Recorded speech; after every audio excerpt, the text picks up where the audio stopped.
Friday, 8th of April, 2005, 7 in the morning.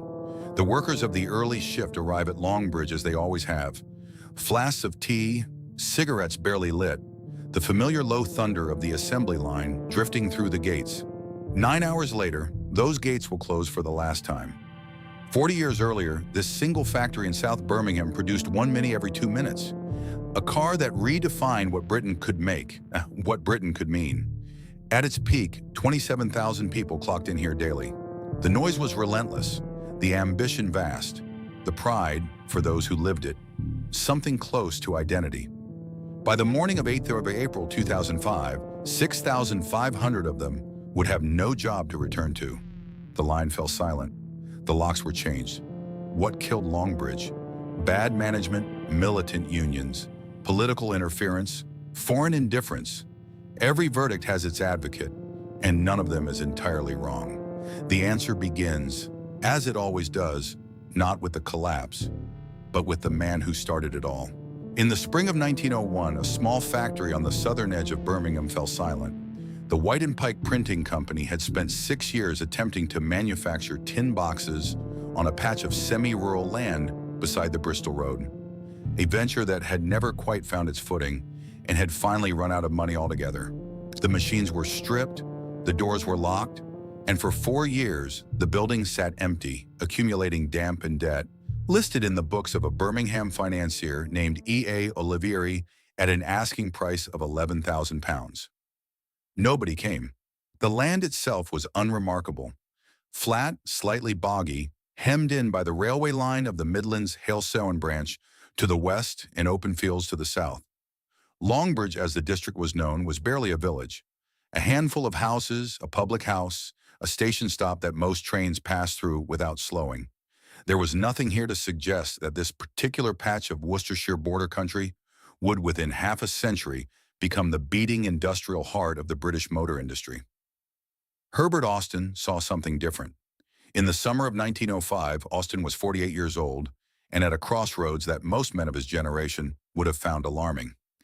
He had spent the previous decade building his reputation as general manager of the Wolseley Sheep Shearing and Machine Company in Aston, a role in which he had quietly, methodically transformed a modest engineering concern into one of Britain's earliest serious manufacturers of motor cars. He was good at it. He was, by all accounts, brilliant at it. And in early 1905, he resigned. The reasons were not sentimental. Austin had come to believe that Wolseley's board lacked the courage for what the motor industry was about to demand. Scale, speed, mechanization, the willingness to commit fully and irrevocably to the machine age. He wanted to build his own company on his own terms, with his own name above the door.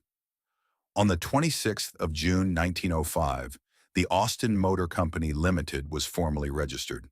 Its founder had a name, a plan, and very little else. What he needed, with some urgency, was a factory. The Longbridge site came to his attention through the kind of practical Birmingham networking that built the city's industrial base. A conversation, a recommendation, a visit. Austin walked the empty floor of the old printing works, noted the railway access, the road frontage, the surrounding land available for future expansion. He made his offer, £7,500, substantially below Olivieri's asking price. The offer was accepted. Austin had bought himself a ruin. What happened next has the quality of myth, though it is, in every verifiable detail, true. With the annual motor show approaching, and nothing yet to show the press or the public, Austin drove his workforce at a pace that would become characteristic of his entire management style.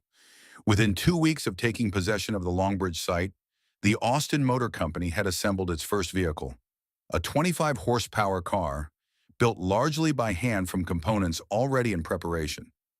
It was displayed at the 1905 Motor Show, firm orders were placed, and Longbridge's century of car manufacture had begun. By 1906, the factory was producing 4 cars each week.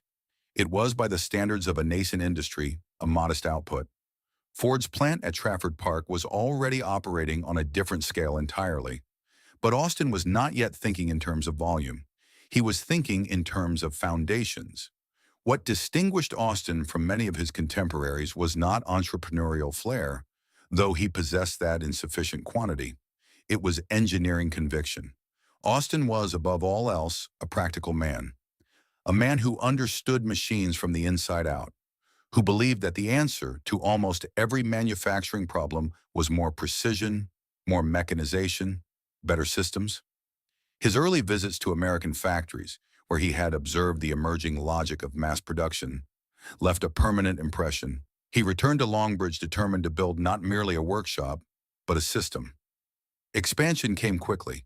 By the end of the decade, new workshops had been added, the workforce had grown substantially, and the site was already beginning its long, complicated negotiation with the land around it, pushing outward in every direction that geography and finance permitted.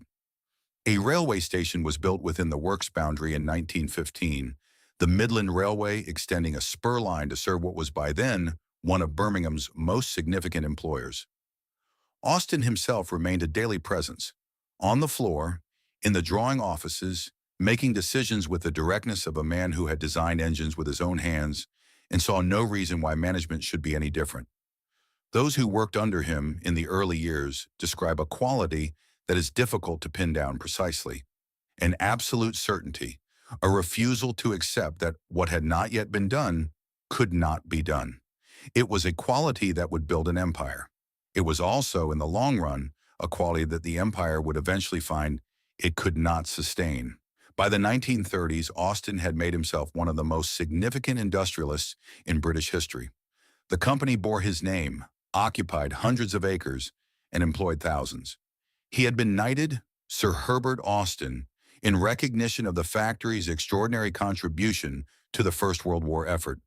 And yet quietly, methodically, in the way that large companies tend to absorb the men who founded them, Austin was losing his grip. He died in May 1941 in his 75th year at his home in Lickey Hills, a short distance from the factory he could see from the upper windows on a clear day. The Austin Motor Company continued without him, as large institutions always do. The name remained above the gate, but the man who had bought a ruin for £7,500 and turned it into the foundations of British automotive history was gone. What came next would test those foundations in ways he could not have imagined. In the summer of 1914, Longbridge employed roughly 2,000 people. By the autumn of 1918, it had helped arm a nation. The transition was neither gradual nor gentle. When Britain declared war on Germany in August 1914, the government moved quickly to requisition industrial capacity on a scale that had no precedent in British manufacturing history. Longbridge, with its railway access, its floor space, and its already established culture of precision engineering, was an obvious candidate. Within months, the factory that had been building private motor cars for the Midlands gentry was producing shells, guns, and aero engines for the Western Front. The numbers accumulated with the grinding logic of industrial warfare.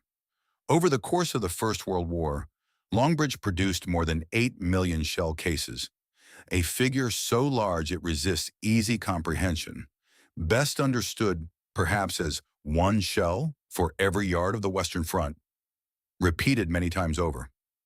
Alongside them, 650 artillery guns, 2,000 aircraft, 2,500 aero engines, 2,000 military trucks. The factory did not pause to consider the scale of what it was making. It simply made it.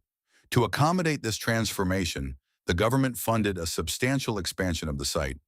Work began on the new West Works in December 1916, completed by June 1917. A vast machine shop 660 feet long, 330 feet wide, housing 1,000 individual machines, each driven by its own electric motor. It was the most sophisticated manufacturing facility in the Midlands at the time of its construction, and it had been built almost entirely at public expense. The logic was clear even then. When national survival is at stake, the distinction between private enterprise and public investment becomes difficult to maintain. Herbert Austin was knighted in 1917. The honor was deserved. Longbridge had exceeded every production target the government had set for it, but the war left something else behind. Something less easy to quantify than shell cases or aircraft engines. It left the habit of scale, the expanded factory, the enlarged workforce, the infrastructure of a site that now sprawled across both sides of the Bristol Road, all of this persisted into peacetime, and with it came both opportunity and obligation. Longbridge could now produce at a volume that would have been unimaginable in 1905. The question was what to produce, and for whom. Austin's answer arrived in 1922, and it changed everything. The Austin 7 was, in conception, almost perversely simple. A four-cylinder engine of just 747 cubic centimeters. Four seats of a kind. A top speed that a determined cyclist might approach on a downhill gradient. It was, by any sporting measure, inadequate. It was also, by any social measure, a revolution. Before the Austin 7, the motor car in Britain was a possession of the prosperous. Running costs, purchase price, and the sheer mechanical complexity of existing vehicles confined car ownership to those who could afford both the machine and a man to maintain it. The Austin 7 changed that calculation entirely. At a launch price of £165, roughly half the cost of any comparable vehicle on the market, it put four wheels and an engine within reach of the British middle class for the first time. The press called it the Baby Austin. The public called it simply the 7. Within 3 years of its introduction, it had effectively eliminated the market for cycle cars and light motorcycles in Britain, vehicles that had previously served those who could not afford a full motor car. Stanley Baldwin owned one. The young John Cooper raced one. Manufacturers in Germany and Japan licensed the design and built their own derivatives. What Herbert Austin had created in his Longbridge drawing office was not merely a successful product. It was the British equivalent of the Ford Model T, a machine that democratized mobility. Production expanded. The workforce grew. The site continued its restless outward march, absorbing neighboring land, adding buildings, threading internal roads and railway sidings through what had once been open fields. By the mid-1930s, Longbridge was the largest car factory in Britain and one of the largest in Europe. The man who had bought a derelict print works for £7,500 had built something that no longer fitted comfortably inside any single person's comprehension. And then, for the second time in a generation, the world went to war. The preparations at Longbridge in 1939 were more deliberate than those of 1914.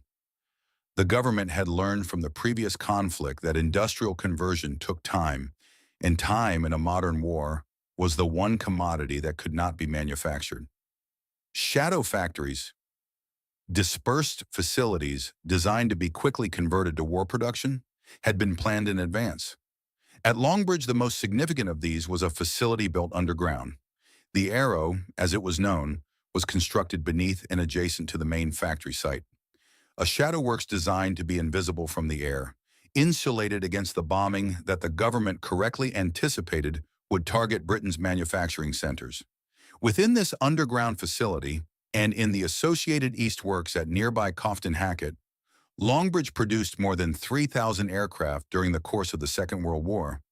Among them, Hawker Hurricanes, the fighters that bore the heaviest burden of the Battle of Britain in the summer of 1940, and Avro Lancasters, the heavy bombers that carried the war back to Germany through 4 long years of night raids. Above ground, the factory produced with equal intensity ammunition, heavy artillery shells, steel helmets, lifeboat engines, military trucks. The workers, many of them women, filling the roles left empty by men who had gone to serve, kept the lines running through air raid warnings, through the winters of 1940 and 1941, through the particular exhaustion of people who understood that what they were making and how quickly they made it was not an abstraction. By 1945, Longbridge had survived 2 world wars, a global depression, and the loss of its founder. Its workforce numbered in the tens of thousands. Its site covered hundreds of acres. Its capacity was unmatched anywhere in Britain. It had never been more powerful. It had never been more complicated to run. And the decisions that would determine whether all of it had a future were about to begin. On the 26th of August 1959, the British Motor Corporation unveiled a car that nobody had asked for and almost everybody within a very short time would want. It had no name yet, only a designation, the ADO 15, an internal code that told the public nothing and the engineers everything. It was small to the point of impertinence. 10 feet long, 4 feet wide, a cabin that appeared from the outside to have been compressed by some external force.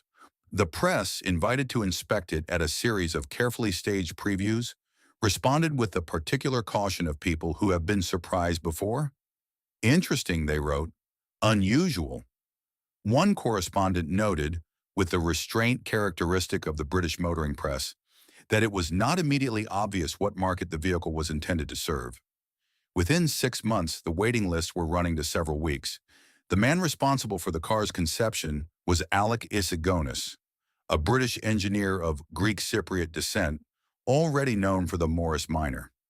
A man whose approach to design was defined by a deliberate hostility to received wisdom.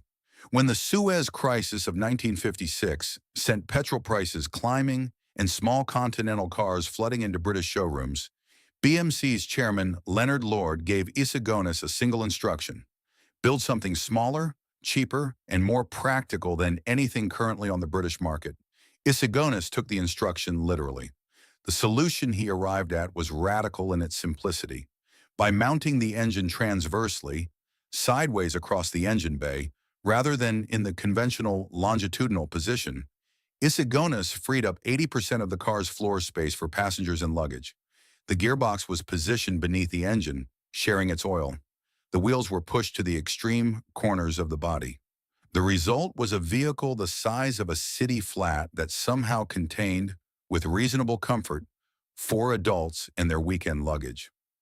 What Longbridge had been given was not merely a new model, it was a new idea about what a car could be. The original launch price was £496 for the standard saloon. Modest by the standards of the day, accessible to a market that had previously been beyond BMC's reach. And yet embedded in that price was a problem that the accountants understood and the salesman preferred not to dwell upon. The Mini cost more to build than it cost to buy. Every car that rolled out of Longbridge carried with it, invisibly but insistently, a small financial loss. The more Minis BMC sold, the more money BMC lost. It was, as commercial paradoxes go, a spectacular one. A car so well engineered that its own success was a form of slow hemorrhage. Nobody stopped making it. The reason was not corporate negligence, though negligence played its part in later years. The reason was that the Mini had become something that no balance sheet could fully account for, a cultural object. By the mid-1960s, it was everywhere, in the hands of film stars and factory workers alike, driven by racing drivers on circuits across Europe, immortalized in a bank robbery film that turned a car chase through the streets of Turin into one of the most celebrated sequences in British cinema. The Beatles owned Minis. Twiggy was photographed beside one. Peter Sellers had his upholstered in wickerwork by a coach builder in Hertfordshire. At its production peak, a finished Mini left a Longbridge assembly line every 2 minutes. The rhythm of it, the compressed, insistent 2-minute cycle, became the pulse of the factory itself, the measure by which everything else was calibrated.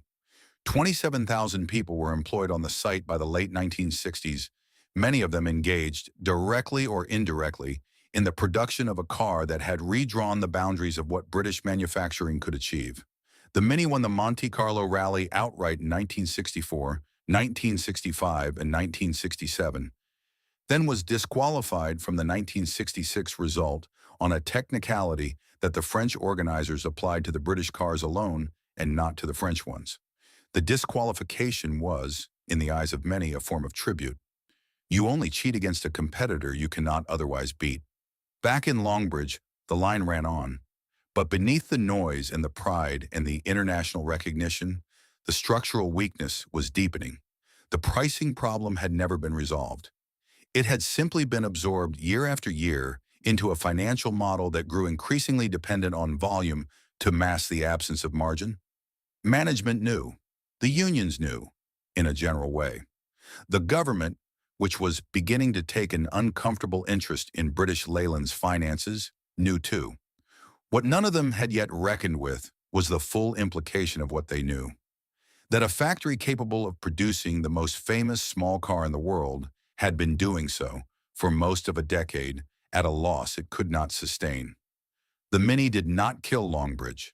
Nothing so simple as that. But it established, in those gleaming, chaotic, celebrated years of the 1960s, a pattern of making decisions on the basis of what felt right rather than what added up.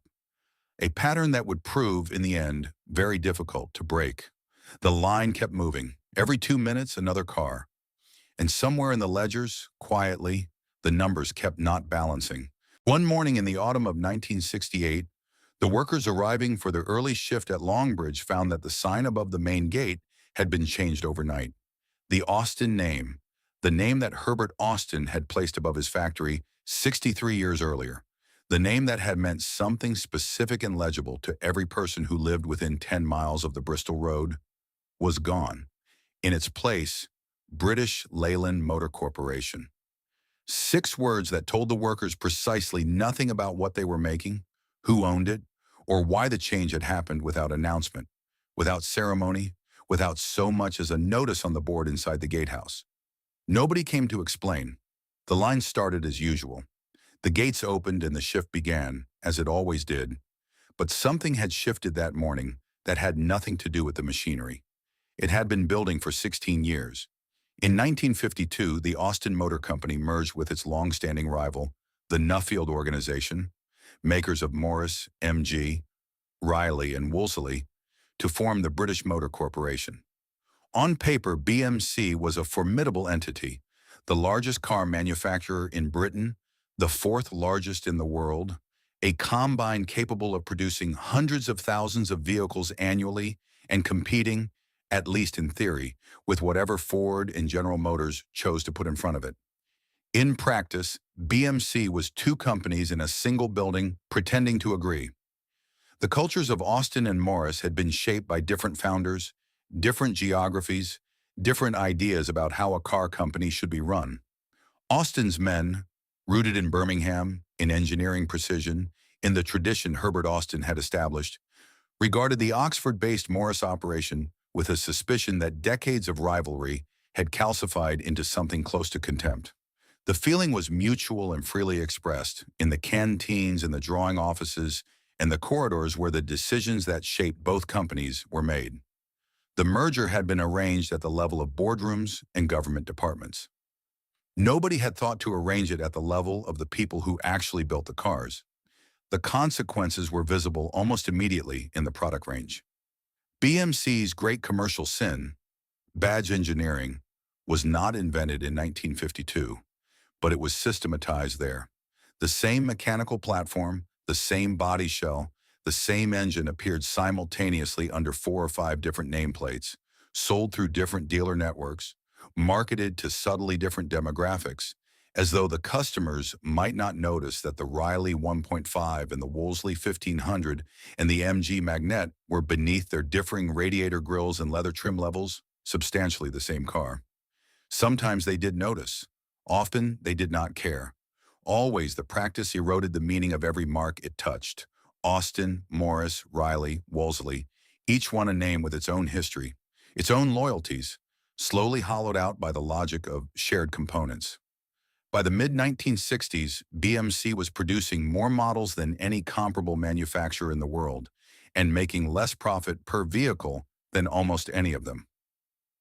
The Mini's pricing problem was not an isolated anomaly.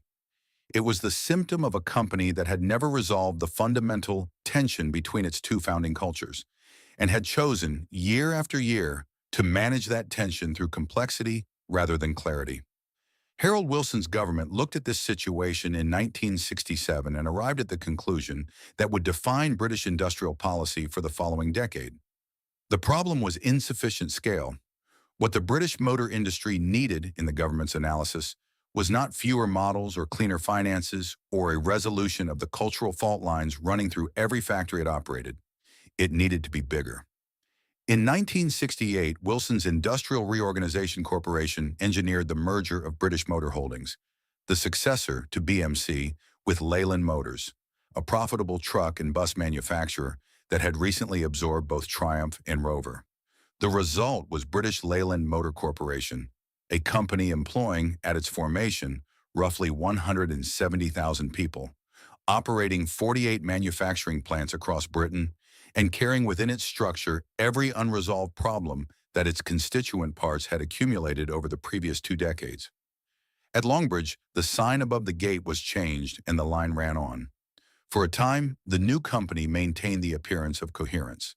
There were reorganization plans, investment programs, optimistic statements from the executive suites in Leyland's London headquarters. There were genuine successes. The Rover P6, voted European Car of the Year in 1964 and still in production, represented what the group could achieve when engineering talent was properly deployed.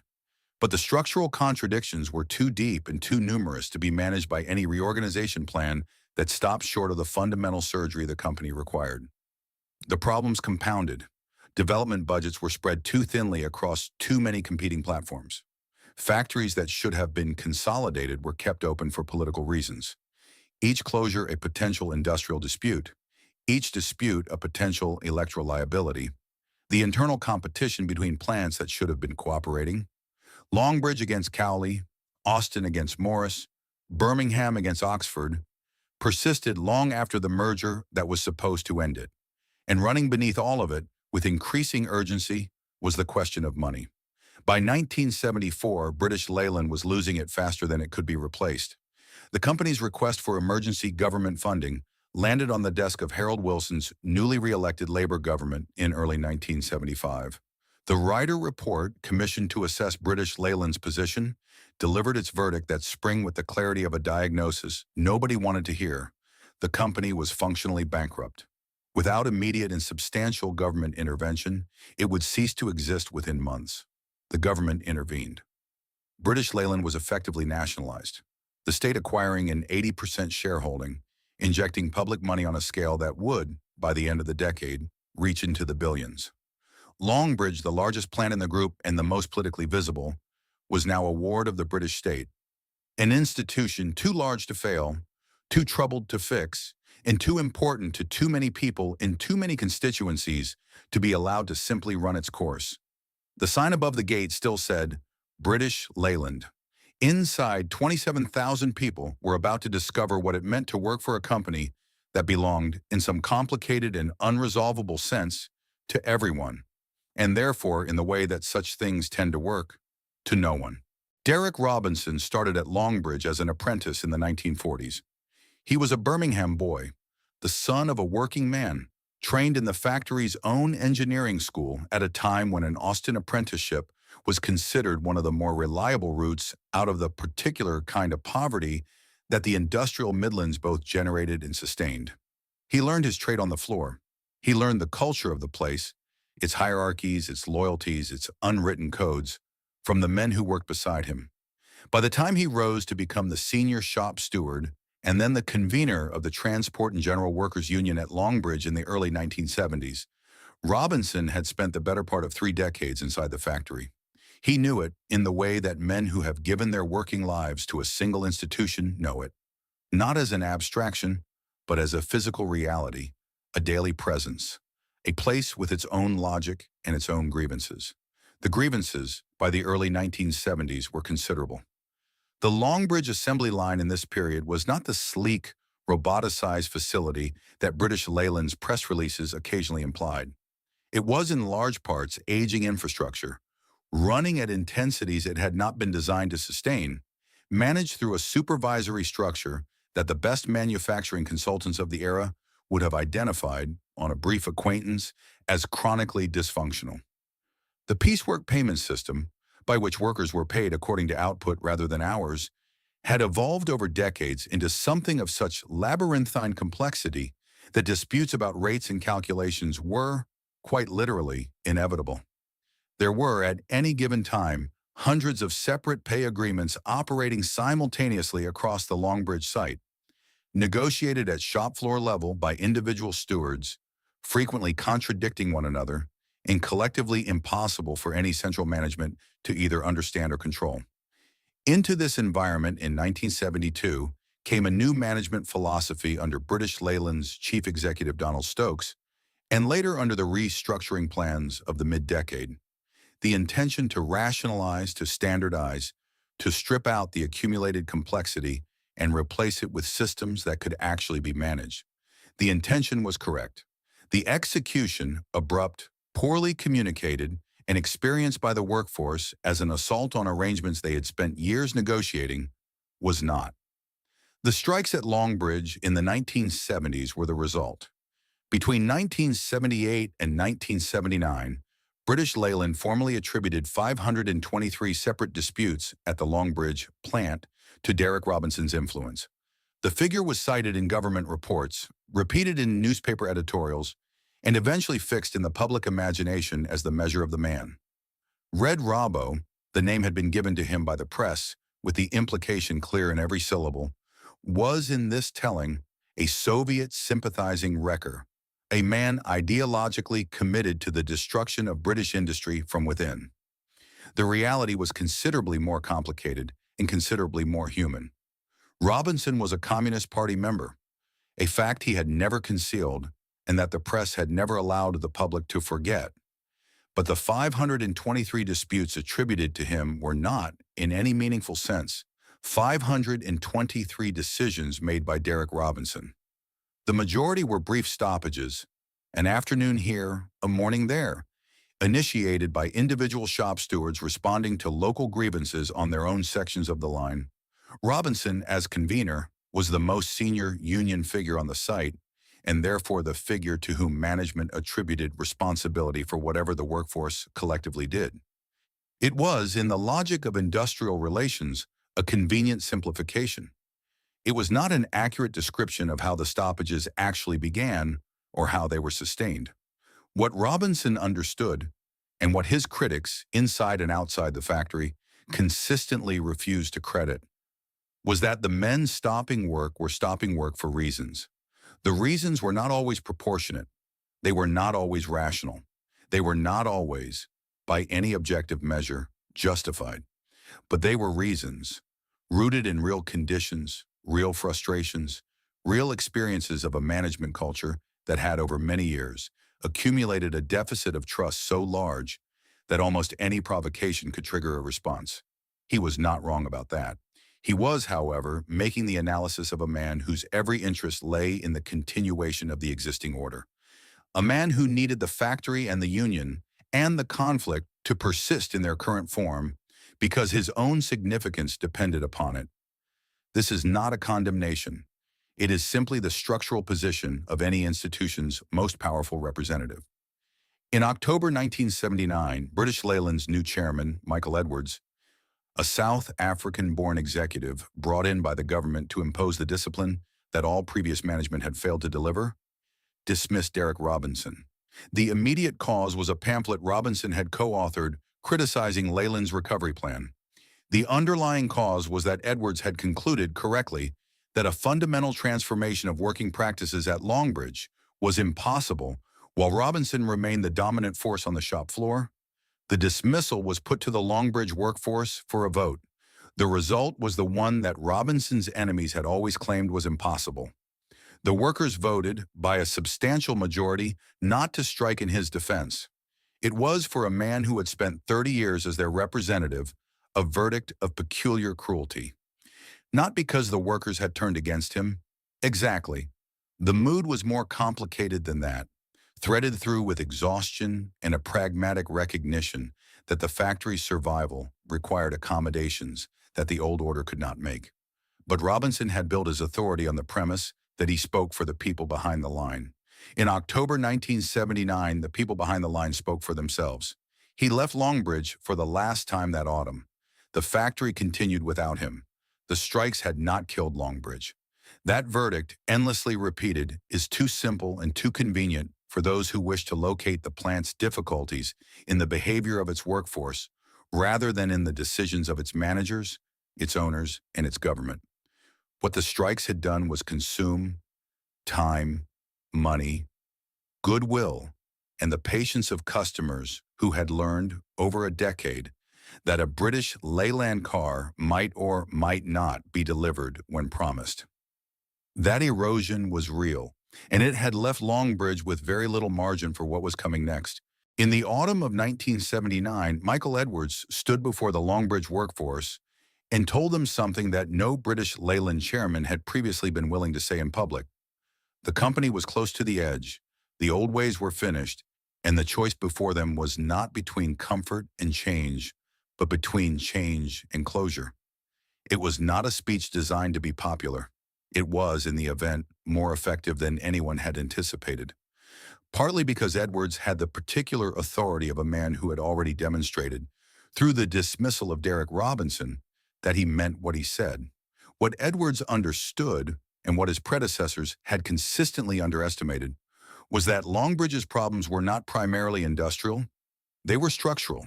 The factory could build cars. It had always been able to build cars. What it could not do, within the financial and organizational framework it had inherited from a decade of nationalized drift, was build cars that enough people wanted to buy at a price that left any margin for investment in sufficient volume to justify the scale of the operation. The workforce's cooperation was necessary, but not sufficient. What Longbridge needed, in addition to industrial peace, was a product. In October 1980, it got one. The Austin Metro, launched with a marketing campaign of unusual ambition for a company still widely associated with industrial chaos, was the car that British Leyland had been attempting to build, in one form or another, since the mid-1970s. Its development had consumed years of wrangling, several redesigns, and a government investment of £140 million in the retooling of the Longbridge facilities. The new West Works, equipped with the most extensive robotic body shell assembly line yet installed in a British factory, represented a genuine modernization. The first serious attempt to bring Longbridge's manufacturing infrastructure into contact with the decade it was actually operating in. The Metro was not a great car, in the way the Mini had been a great car. It did not redefine anything, did not alter the terms on which the industry thought about itself. But it was a good car, honestly engineered, priced correctly, and launched into a market that was, by 1980, actively disposed to give British Leyland one more chance. It sold. In its first full year of production, the Metro was the best-selling car in Britain. For a company that had spent the better part of a decade generating headlines about strikes and losses and management crises, a bestseller was not merely a commercial event. It was a psychological one. Longbridge had not forgotten how to make something people wanted. But the Metro's success, real as it was, rested on a foundation that Edwards and his team understood to be insufficient for the long term. British Leyland's engineering capacity, its ability to develop genuinely new platforms, new engines, new technologies, had been so severely degraded by years of underinvestment and internal conflict that it could not, from its own resources, produce the range of competitive products the company needed to survive the decade. The Metro filled one gap. There were others, and filling them would require either money that the government was increasingly reluctant to provide or engineering expertise from somewhere else entirely. The somewhere else was Japan. The agreement between British Leyland and Honda Motor Company, first signed in 1979 and substantially deepened through the early 1980s, was one of the more improbable industrial partnerships of the era. A marriage of convenience between a demoralized British nationalized company and a Japanese manufacturer that had spent the previous 2 decades quietly becoming one of the most technically sophisticated car makers in the world. Honda wanted access to the European market and specifically to European manufacturing. British Leyland wanted engines, platforms, and the accumulated engineering discipline of a company that had not spent the 1970s on strike. Both parties got what they needed, at least for a time. The first tangible product of the partnership was the Triumph Acclaim of 1981, a Honda Ballade built under license at Longbridge's sister plant at Cowley. It was followed in 1984 by the first Rover 200 and in 1986 by the Rover 800. The latter co-developed with Honda's own legend and representing the most serious attempt yet by the company to compete in the executive car market that Jaguar had long monopolized. The cars were better than anything British Leyland had been able to produce independently. They were better built, better engineered, more consistently reliable. The Honda partnership had given Longbridge and its associated plants something they had not possessed since the early days of the Mini, a product range that did not require the customer to make allowances. The workforce responded. The number of working days lost to industrial disputes fell sharply through the early 1980s. partly as a consequence of Edwards' restructuring, partly as a consequence of a national recession that had made the cost of militancy more visible, and partly because people who are building cars they are not embarrassed by in general to find fewer reasons to stop building them. The atmosphere at Longbridge was not transformed. The institutional memories were too long and the structural tensions too deep for any transformation that rapid, but it was, measurably and genuinely, improved. In 1986, the renamed Rover Group, British Leyland, had shed the name along with several of its less viable operations, recorded its first operating profit in years. It was a modest figure, achieved in conditions that would not survive close examination, but it was real. The line was running, the cars were selling, the partnership with Honda was producing vehicles that the press reviewed without reflexive condescension. For one brief moment in the middle of the decade, it was possible to believe that Longbridge had found its way through. In 1988, British Aerospace acquired the Rover Group from the government for a price that subsequent parliamentary investigations would establish as substantially below the company's actual value, a transaction that the National Audit Office later described, with considerable restraint, as not providing value for money for the taxpayer. The sale was presented publicly as a liberation. Rover, freed from state ownership, would now compete on commercial terms, unburdened by political interference. What it actually represented was the beginning of the end of the Honda lifeline and the start of a different kind of dependency, with consequences that nobody at Longbridge, in the cautious optimism of 1988, was yet in a position to see. In January 1994, BMW's chairman Bernd Pischetsrieder flew to Longbridge and walked the factory floor with the unhurried confidence of a man who has already made his decision. The acquisition of the Rover Group from British Aerospace had been announced the previous month at a price of £800 million, a figure that struck many in the British press as either very generous or very foolish, depending on their assessment of what exactly BMW had bought. Pischetsrieder, whose great-uncle had designed the original Mini, was characteristically untroubled by the skepticism. Rover, he believed, had something that no amount of German engineering could manufacture from scratch.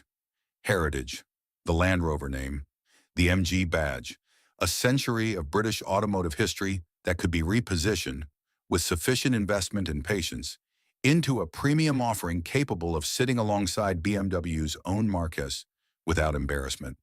The Longbridge workforce received the news with the cautious optimism that years of disappointment had taught them to ration carefully. BMW had money, BMW had discipline. BMW had, above all else, a demonstrable ability to build cars that people actually wanted, at prices that actually generated profit. After the financial ambiguities of the British Aerospace years and the increasingly strained partnership with Honda, the prospect of German rigor applied to Rover's problems had a certain appeal. For a time, the investment was real. BMW committed substantial capital to Rover's product development program. The Rover 75, launched in 1998, was the most accomplished car to carry the Rover name since the P6 of the late 1960s, a genuinely handsome saloon that demonstrated, conclusively, what the market could achieve when properly resourced. Land Rover's product range was refreshed.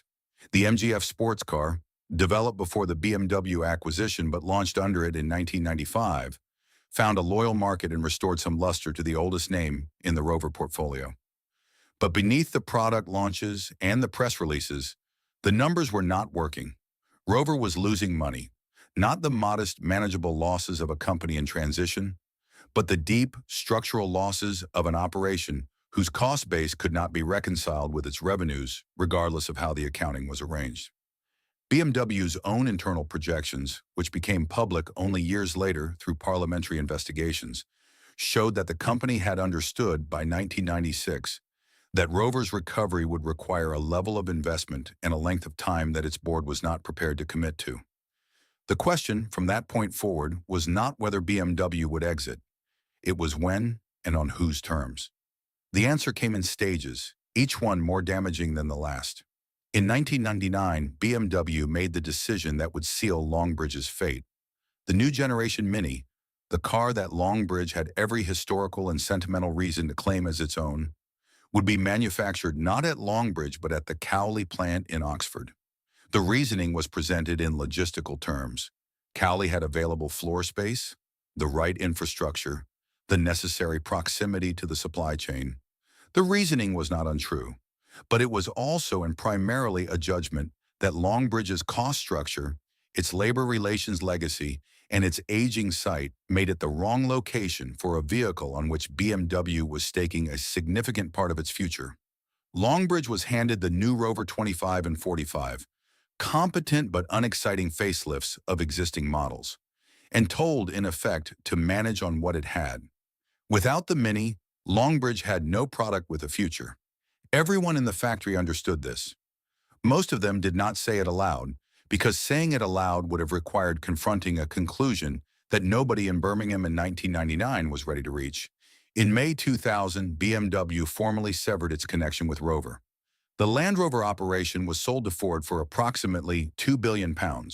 The Rover car business, Longbridge, its workforce, its debts, and its uncertain future, was sold to a consortium of 4 Birmingham businessmen for a purchase price of £10. £10. The Phoenix Consortium, John Towers, Peter Beale, Nick Stevenson, and John Edwards, presented themselves as saviors. They were, in the language of the moment, white knights, local men who understood the West Midlands, who believed in British manufacturing, who were prepared to do what the Germans had ultimately declined to do and commit to Longbridge for the long term. They were received in Birmingham and in the national press with a warmth that the subsequent evidence suggests they did not deserve. BMW, alongside the £10 purchase price, provided £500 million in financial support, loans, debt forgiveness, and working capital intended to give the new company sufficient runway to restructure, develop new models, and return to profitability. It was, in the circumstances, a remarkable act of industrial generosity, motivated at least partly by the political embarrassment of abandoning 25,000 West Midlands jobs without providing the means of replacement. What the Phoenix Ford did with that £500 million became, in time, one of the more comprehensively examined questions in the history of British corporate governance. Parliamentary investigations and independent audits established that, in the years between 2000 and 2005, the 4 principals of the Phoenix Consortium received combined remuneration, salaries, pension contributions, and financial arrangements of various kinds, totaling in the region of £42 million. The cars they were supposed to be developing were not developed. The new models that Longbridge needed to compete against an increasingly aggressive European and Asian market did not arrive. The money that should have been invested in the factory's future made its way, through channels that required considerable investigative patience to trace, into the personal financial arrangements of 4 men who had bought a car company for £10. By 2004, MG Rover was losing £77 million annually. The workforce had fallen from the 12,000 employed at the time of the Phoenix acquisition to 6,500. Negotiations with the Shanghai Automotive Industry Corporation, a potential Chinese partner that might, in different circumstances, have provided the capital injection the company needed, collapsed in the early months of 2005, leaving MG Rover without a product strategy, without a financial partner, and without the resources to continue trading for more than a matter of weeks. The £10 had bought exactly what it had cost. The morning of Friday, the 8th of April 2005, began at Longbridge the way 20,000 mornings before it had begun, with the sound of feet on tarmac and the particular low groan of the assembly line warming to its first cycle of the day. Along Longbridge Lane and down the Bristol Road, the early shift arrived in the manner of people for whom a place has become inseparable from identity. Men in their 50s who had never worked anywhere else. Younger men who had followed fathers and grandfathers through the same gate, been handed the same union card, learned the particular rhythms of the same damp, enormous, complicated factory that smelled of machine oil and floor paint and the accumulated industry of 100 years. They arrived on foot and by bicycle in Rover 25s bought at staff discount and Metro vans that had outlasted their manufacturers. The gates were open, the clocks were running, the line, as always, was waiting. Thomas Higgins, not his real name, but his story, was 41 years old that morning. a body shop inspector on the final quality check of the Rover 75 line. His grandfather had started at Longbridge in 1947, working the press shop in the years when the factory still had the particular institutional confidence of a place that had helped win a war. His father had joined in 1971, spending 32 years on various sections of the assembly operation before retiring, with his pension and his memories, in 2003. Thomas himself had come through the gates for the first time in 1987, 18 years old and carrying the particular mixture of pride and obligation that attaches itself to a man joining something that his family has already decided, on his behalf, is where he belongs. 18 years. He had learned every mood the factory had. He had worked through the anxieties of the British aerospace years and the cautious optimism of the early BMW period. He had watched the Mini leave for Cali in 1999 with the hollow feeling of a man who has been told, without being told directly, that the thing he does for a living is not the thing that matters most. He had wanted to believe in Phoenix. Most of them had wanted to believe in Phoenix. By the morning of the 8th of April, 2005, he had stopped believing. The rumors had been circulating since the previous weekend. The SAC talks had failed. That much was known or suspected, or had been confirmed to someone who had told someone else, in the way that essential information always moves through a factory before it appears on any official notice board. The administrators from PricewaterhouseCoopers had been seen entering the main offices on Thursday evening. Their presence was not ambiguous. Administrators do not attend meetings about recovery plans. And yet the shift began. The line ran. Thomas took his position at the final inspection point, where the finished Rover 75s, burgundy, silver, the occasional racing green that still moved something in him, despite everything, came to rest for their pre-delivery examination. He checked the shut lines of the doors, the alignment of the bonnet, the fit of the interior trim. He had done this, or versions of this, for 18 years. His hands knew the work independently of any conscious instruction. At 11 o'clock, the senior managers were summoned to the boardroom. At 11:30, their deputies were called. By noon, the information had moved, by the usual invisible channels, from the offices to the floor, not through the tannoy, not through any official communication, through the look on a supervisor's face, through the particular quality of silence that falls over a large space when the people in it are all thinking the same thing. At 12:15, MG Rover Group Limited entered administration. PricewaterhouseCoopers assumed control of the company's operations. The line did not stop immediately. There were cars in various stages of completion on every section, and the practical logic of manufacturing does not yield instantly to financial catastrophe. A body shell half-welded cannot simply be left half-welded. A door not yet hung cannot be unhung. The line ran on for another 40 minutes, completing what it had started, before the section managers began, one by one, to call their teams together. Thomas was told by his section manager, a man he had worked beside for 11 years, in a corridor beside the fire door that led to the car park. The words used were precise and careful and entirely inadequate to the occasion. The company has gone into administration. Production is suspended with immediate effect. You will be contacted regarding your employment status. The section manager looked at the floor when he said it. Thomas noticed this.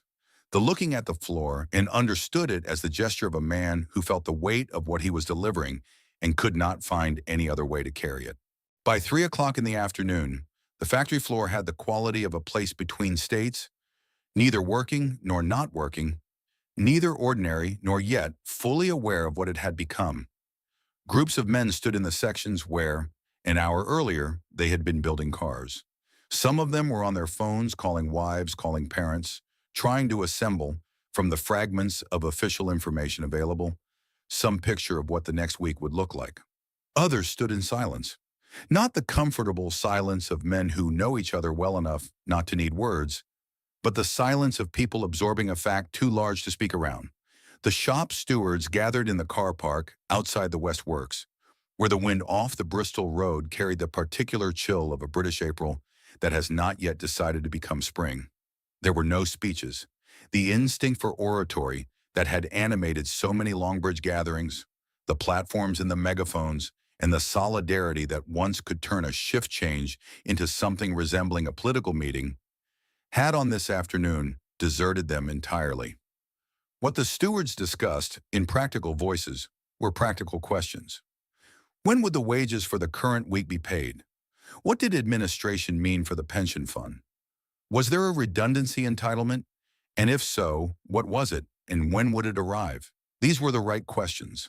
They were also, in their very practicality, the measure of how completely the situation had moved beyond the register of industrial relations into something more personal and more final. Nobody was asking about the return to work. Nobody was asking about the next model or the next negotiation or what management's position would be when the dispute was eventually resolved. There was no dispute. There was no negotiation. There was only the fact of 6,500 people in the middle of a Friday afternoon without jobs. 6,500. The number moved through the factory in the way that significant numbers do.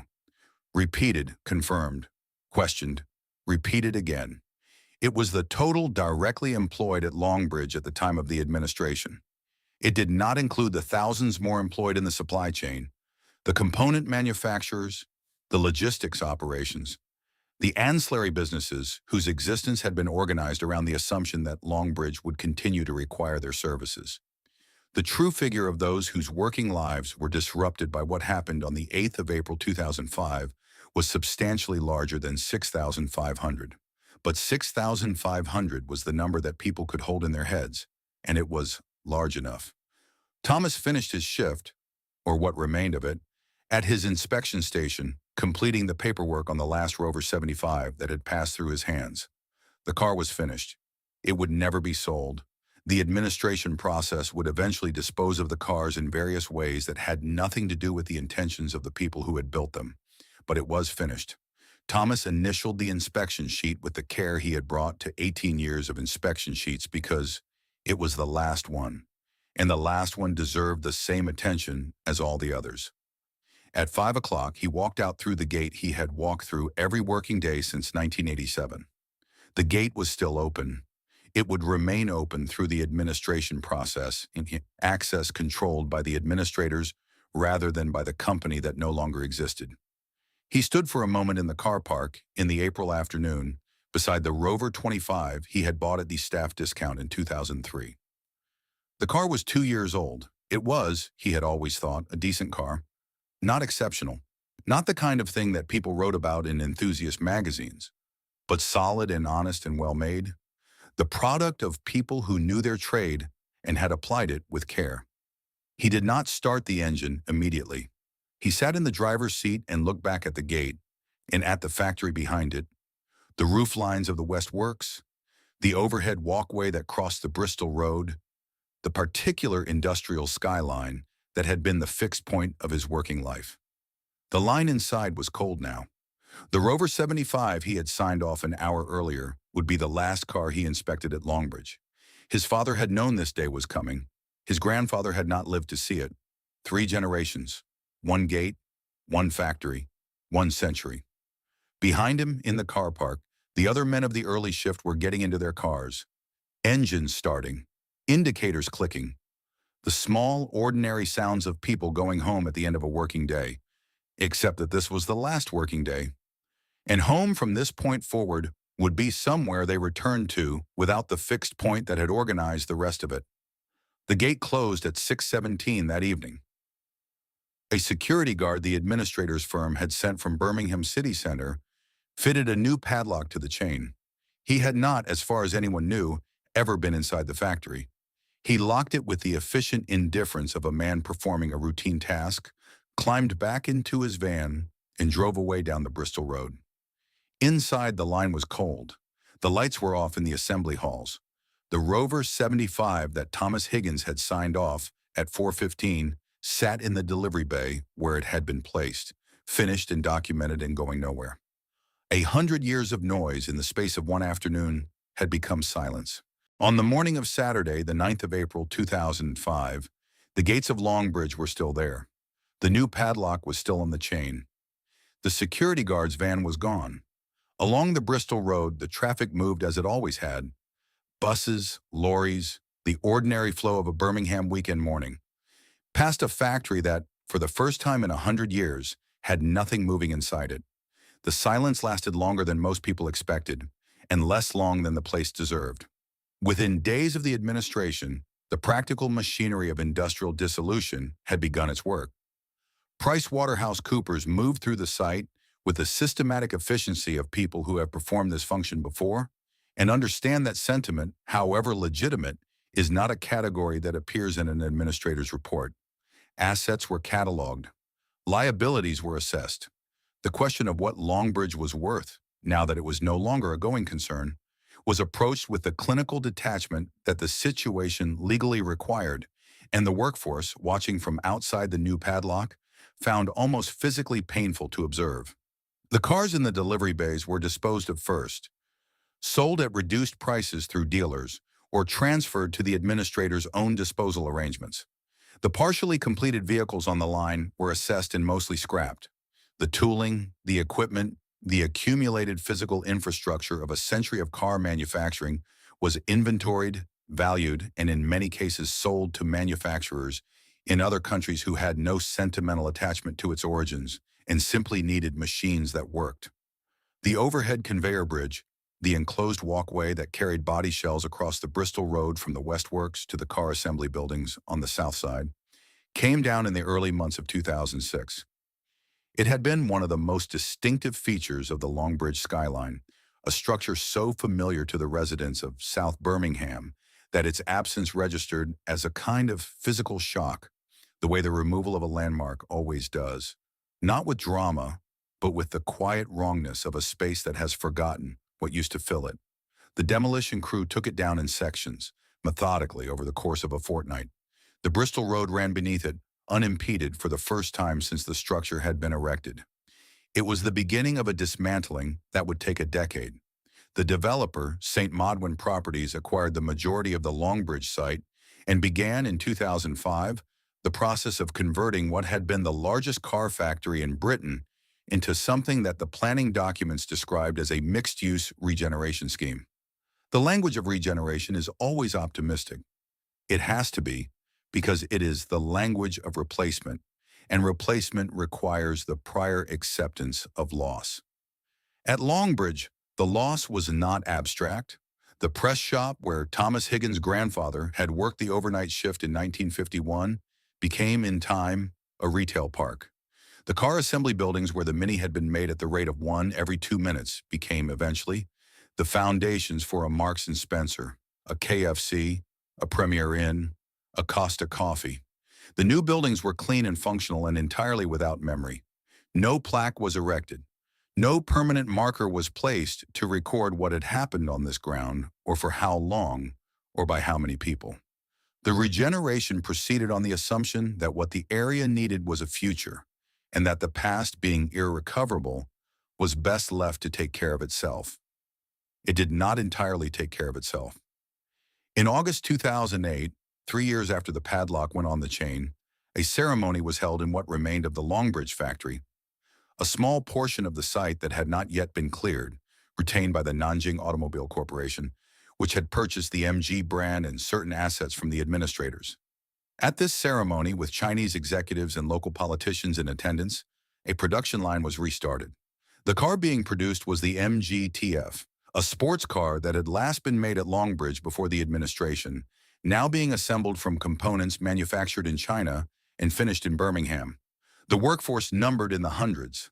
The atmosphere, by the accounts of those present, combined genuine goodwill with a persistent undertow of unreality, the sense of a gesture being made toward a thing that had already ended, rather than the beginning of something new.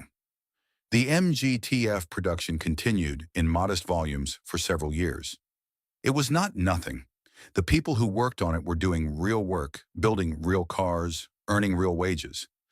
But it was not Longbridge in any sense that the people who had clocked in through the main gate before April 2005 would have recognized. It was a remnant, a fragment of the original operation kept alive by Chinese investment and British sentiment, occupying a corner of a site that was being demolished around it. In late 2010, Nanjing's parent company, the Shanghai Automotive Industry Corporation, the same ZAIC whose failed negotiations with MG Rover had contributed to the administration of 2005, absorbed the Nanjing operation and assumed control of the MG brand. Production at Longbridge continued intermittently and in small numbers under the new ownership. New models were announced. Investment was promised. The site retained for a few more years the form of a manufacturing operation without quite the substance of one. On the 23rd of September 2016, SAIC's MG Motor announced that all vehicle assembly at Longbridge had ceased. The remaining production was being transferred to China, where labor costs, supply chain logistics, and manufacturing scale made the economics of car production more straightforward than they could ever be in a small retained corner of a South Birmingham regeneration project. The announcement was made without ceremony. There was, by 2016, no workforce large enough to gather, no union convener to make a statement, no political significance sufficient to attract a minister. The last car left the last remaining line, and the line was switched off, and that was the end. Two-thirds of the original Longbridge site had by this point been cleared and rebuilt. Where the West Works had stood, the vast machine shop that the government had funded in 1916, the building where 1,000 machines had run simultaneously through 2 world wars and 50 years of peacetime production, there was now a supermarket car park. The Longbridge railway station that had served the factory's workers for 90 years had been closed and rebuilt as a new halt serving the regenerated town center. Its original platforms removed, its original purpose rendered obsolete. Austin Village survived. The 200 wooden houses that Herbert Austin had imported from Michigan in 1917, built to shelter the workers he could not otherwise house, still stood around Central Avenue in the residential streets north of the old factory boundary. Some had been modified almost beyond recognition. Others retained in their proportions and their timber framing the ghost of what they had been, the visible evidence of a paternalism that, whatever its limitations, had at least understood that the people who built the cars needed somewhere to live. The factory that had employed them was almost entirely gone. The houses remained. It was, in its way, the most honest monument Longbridge had. In April 2025, the Longbridge plant employed 46 people. They worked in a building that had once been part of a factory complex covering 300 acres, on a site that had once supported 27,000 workers, in a city whose industrial identity had been shaped, more than by any other single institution, by the enterprise that Herbert Austin had begun here, with 7,500 pounds and 2 weeks of furious improvisation in the autumn of 1905. The 46 were employed by MG Motor, a brand owned by the Shanghai Automotive Industry Corporation, headquartered in China, manufacturing its vehicles in China. And their function was not to build cars, but to inspect them. Each MG arriving at Longbridge from the production lines of Shanghai was checked, assessed, and certified before being released into the European market. The work was real and the people doing it were skilled, but it was not in any sense that the previous century would have recognized car manufacturing. The MG Motor Technical Center, the name on the new signage above the gate, occupied a modest footprint on the eastern edge of what had been the Longbridge site.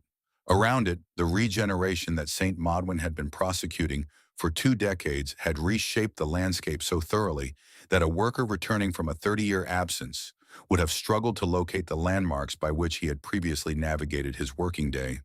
The press shop was gone. The body assembly halls were gone. The overhead conveyor bridge was gone. Its crossing point over the Bristol Road, now unmarked by anything except the flow of traffic that had been moving beneath it, unaware of its significance, for 20 years.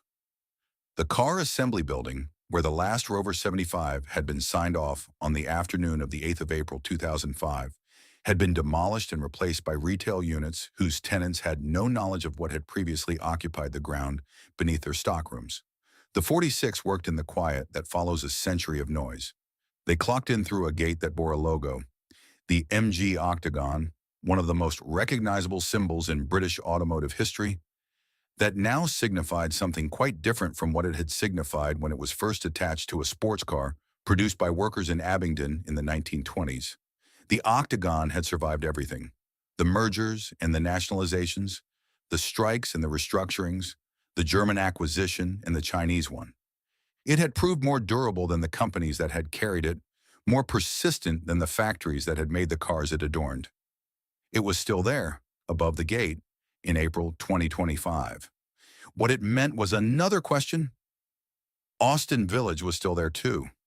Along Central Avenue and the residential streets that radiate from it, the wooden houses that Herbert Austin had imported from Michigan in 1917, built to shelter the workers he needed and the city could not yet house, stood in the particular condition of structures that have outlived their original purpose, but found through a combination of affection and inertia a reason to persist.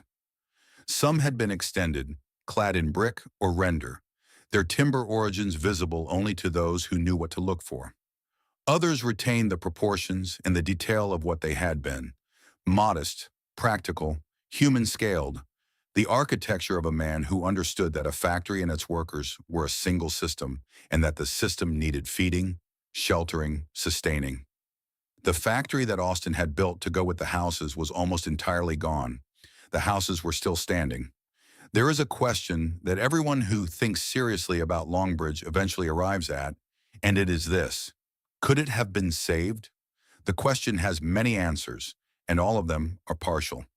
BMW, it is argued, could have built the new Mini at Longbridge rather than Cowley in 1999. A decision that might have given the site a product with a future and spared it the slow diminishment that followed. The Phoenix 4 could have invested the £500 million that BMW provided into product development rather than into their own financial arrangements. A decision so elementary that its absence remains, 20 years on, a source of genuine public anger. The government could have intervened earlier, or more decisively, or differently, could have attached conditions to the Phoenix sale that might have made the asset stripping that followed more difficult or impossible. The workforce and the union leadership could, at various points across 3 decades, have made different calculations about what was worth striking for and what was not.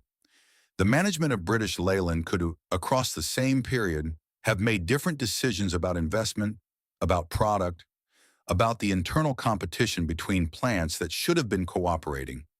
Each of these counterfactuals is, in isolation, plausible.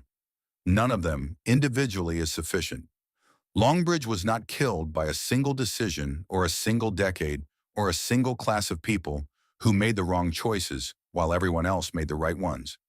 It was killed by the accumulated weight of decisions made across 60 years by managers and workers and politicians and financiers who were all, in their different ways, optimizing for something other than the long-term survival of a car factory in South Birmingham. The optimizations were sometimes venal, sometimes mistaken, sometimes simply the rational response to an incentive structure that pointed in the wrong direction. The effect was the same. And yet, when this is the thing that resists the tidiness of any verdict, Longbridge made things that mattered. The Austin 7 put a generation of British families in their first motor car. The Mini redrew the boundaries of what automotive engineering could achieve in a small space. The Rover 75 demonstrated, as late as 1998, that the accumulated craft knowledge of a century of Birmingham manufacturing had not been extinguished by everything that had been done to extinguish it. The Hurricane fighters built in the Underground Aero during the winter of 1940 flew from airfields in Kent and Sussex and helped determine the outcome of a battle on which, it is not an exaggeration to say, the course of the war depended. These things happened here. They were made by people who lived in the wooden houses on Central Avenue and the terraced streets of Northfield and Longbridge and Rubery, people whose names are not on any plaque, whose contributions are not commemorated by any permanent marker on the retail park that occupies the ground where they worked. In April 2025, 46 people clocked in through the gate beneath the MG Octagon and began their working day. They checked cars built in Shanghai and certified them for the European market. The work was quiet and methodical. Outside, the Bristol Road carried its usual traffic past the new buildings and the supermarket car parks and the occasional stretch of old boundary wall that the demolition crews had, for reasons of cost or oversight, left standing. The gates were still there. The sign was still there. The question of what was lost here and whether it had to be and who decided, that question was still there too. It has not been answered. It may not be answerable, but it is the kind of question that a place earns the right to ask only by having been, for a very long time, something that mattered, Longbridge was that. Whatever it is now, it was that.